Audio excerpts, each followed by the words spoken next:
আসসালামু আলাইকুম। আমরা আজকে যে মোটরটার কাজ শুরু করছি, মোটরটা হচ্ছে 11 কিলোওয়াট মোটর। এটা মূলত আমরা যে কাজে ব্যবহার করি সেটা হলো উইভিং ফ্লোরে, যেখানে কাপড় বোনানো হয় যে মেশিন দ্বারা, সেই ফ্লোরে মেশিনগুলোকে ঠান্ডা রাখতে হয়, তাহলে প্রোডাকশন অনেক ভালো হয় এবং সুতো ছেড়ে না।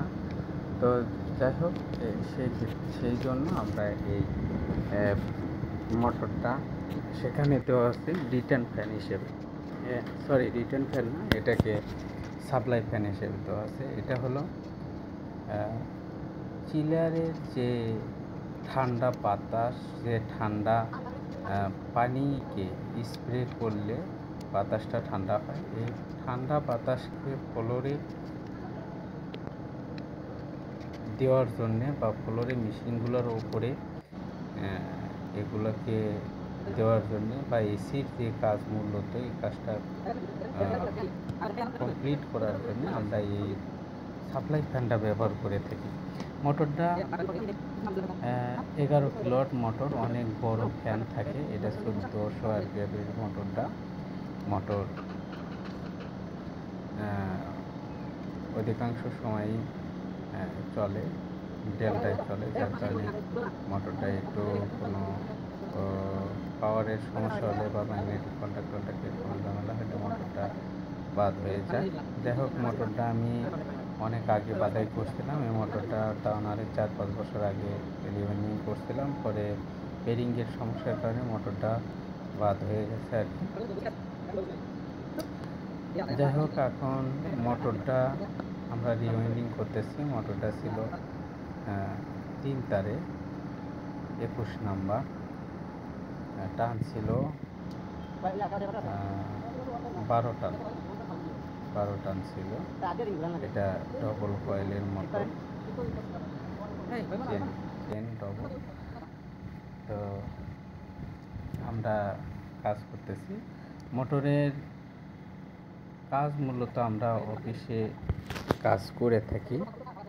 অফিসে কাজ অনেক সময় প্রোডাকশনে করতে হয়, অনেক সময় ধীরে সুস্থে কাজ করতে হয়। তো যখন কাজের ব্যস্ততা থাকে তখন আমরা প্রোডাকশনই করি, অতি তাড়াতাড়ি করার চেষ্টা করি। এছাড়া অফিসে ভালো জিনিসপাতি বা ভালো কম্পোনেন্ট দ্বারা মোটরটা তৈরি করে থাকি, তার ভালো দিই এবং ফাইবারগুলো ভালো দিই, যার কারণে মোটরটা দীর্ঘস্থায়ী হয়। মোটর মূলত বেশিরভাগ গিয়ে থাকে বেরিংয়ের সমস্যার কারণে, ভোল্টেজ ড্রপের কারণে। তো ভোল্টেজ ড্রপ সচরাচর খুব কমই হয়, ইন্ডাস্ট্রিয়াল ক্ষেত্রে ভোল্টেজ ড্রপ হয় না বললেই চলে, কিন্তু বেরিংয়ের শব্দটা বোঝা যায় না। রিটার্ন ফ্যান যেহেতু সাপ্লাই ফ্যানের বাতাসেই অনেক শব্দ সেখানে, কিন্তু টেরিংয়ের শব্দ না শোনার কারণে এটা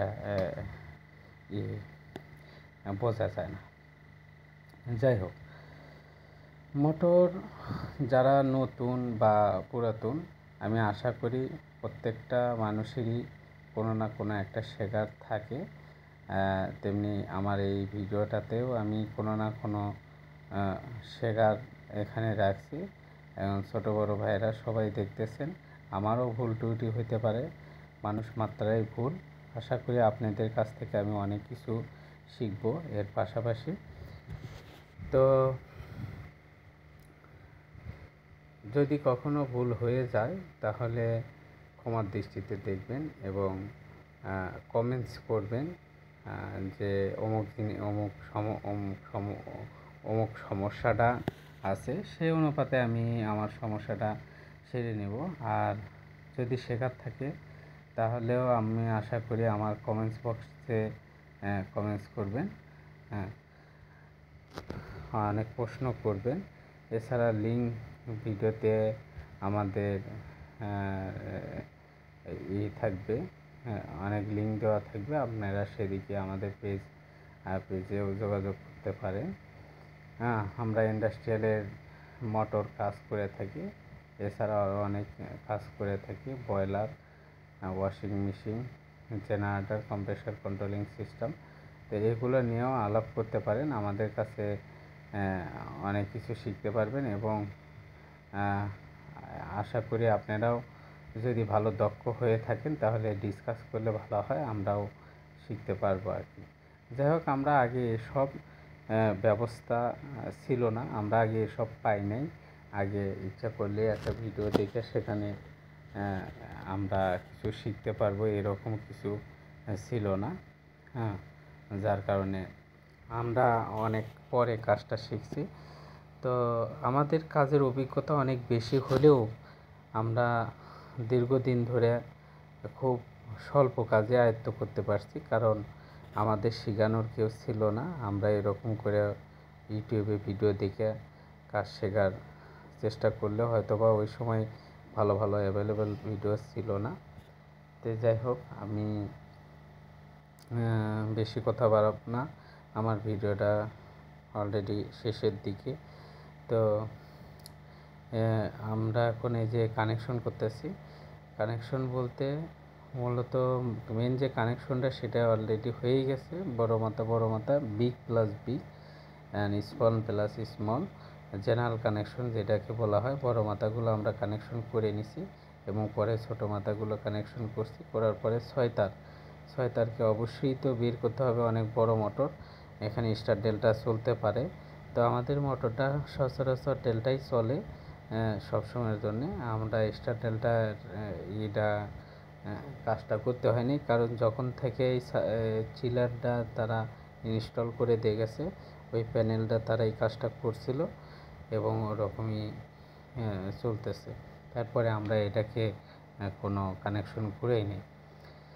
তো যাই হোক, আমরা আগে লিড রাং রজন যাকে বলা হয় লিড দিয়ে ঝালাই করতাম।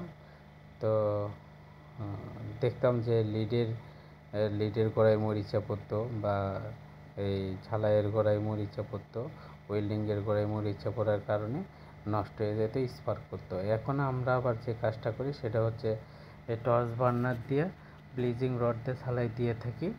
তো আপনারাও আশা করি এরকম করে করতে থাকেন বা করেন, আর না করলে এরকম করে করবেন, আশা করি অনেক ভালো হবে। আমরা দীর্ঘদিন ধরে এই কাজটা করতে থাকি। তো ওস্তাদের কাছ থেকেই আমরা অলরেডি এরকম করে শিখছিলাম, যার কারণে আমরা এভাবে করতে পারি। অনেক কাজের অনেক ফিনিশিং থাকে, আমাদের কাজের ফিনিশিং হয়তো অত সুন্দর পাবেন না, কারণ আমি আগেই বলছি আমাদের অফিসে অনেক সময় প্রোডাকশনে কাজ করতে হয়, এমার্জেন্সি মোটর রানিং করে দিতে হয়, অনেক মেশিনপত্র আদি বন্ধ থাকে। আমরা সেই জন্যে আমাদের কাজের হয়তো বা অতটা পরিপাটি পাবেন না, তবে কাজটা 100 করার চেষ্টা করি। যাই হোক, আশা করি অনেকটা বুঝে গেছেন। আমরা এই যে স্টারটা নিলাম, স্টারটা মিলানোর পরে 6 তার বের করে দিছি, 3 তার আলাদা টেপিং করা হচ্ছে এবং আপনারা দেখতে পারবেন এখানে স্পেসিফিকেশন সব কিছুই আছে। একটু ভিডিওটা স্লো করে নিয়ে দেখবেন, মোটরটা সব কিছুই এখানে পাবেন আর কি। আপনারা ক্যালকুলেশন করে আপনাদের মতো করেও বাদাই করতে পারবেন। মোটরটা পড়ছিল 10 ঘাটে, কয়েল পড়ছিল 4 কয়েলে ব্যাচ ছিল, 4টা সেট ছিল। আর এছাড়া 4 পুলের মোটর, 1400 RPM মোটরটা, 3 ফেজ মোটর। এখানে মনে হয় 380 ভোল্ট বা 400 ভোল্ট আছে মোটরের গায়ে লেখা। আর এছাড়া তো চলতেছে কাজ। এই যে বার্নিশ দিচ্ছি, আমরা অনেক সময় বার্নিশ হিটে মোটর হিট দিয়ে বার্নিশ দিই, আবার অনেক সময় ডাইরেক্টলি বার্নিশ দিয়ে মোটর হিটে দিয়ে দিই। তো এটার কারণটা হলো আমরা যখন হিট দিয়ে বার্নিশ দিই তখন বার্নিশটা জায়গায় যায়, আর যখন হিট ছাড়া যখন বার্নিশ দিই তখন হয়তো বা অতটা হয় না। তবে এমার্জেন্সি মোটরের কারণে আমরা এই কাজটা করে থাকি যে আগে বার্নিশ দিয়ে তারপরে হিট দিয়ে থাকি। যাই হোক, আমাদের হিট চলতেছে হয়তো বা 2-3 ঘন্টা, 4 ঘন্টা, অনেক সময় 5 ঘন্টা হিট হতে যতক্ষণ লাগে, কয়েল শক্ত হইতে যতক্ষণ লাগে, ভেতরে যদি বার্নিশ হয়ে যায়, নরম থাকে, তাহলে মোটর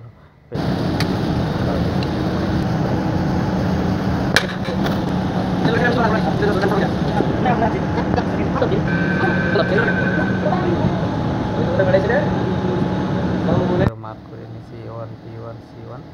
আমার UVW1 দিয়েও করছি তার অপোজিটে।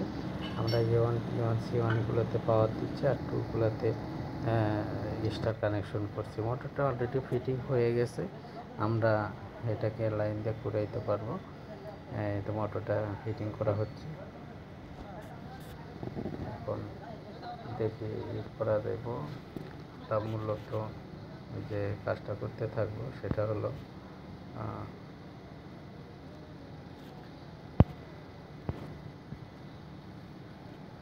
মোটর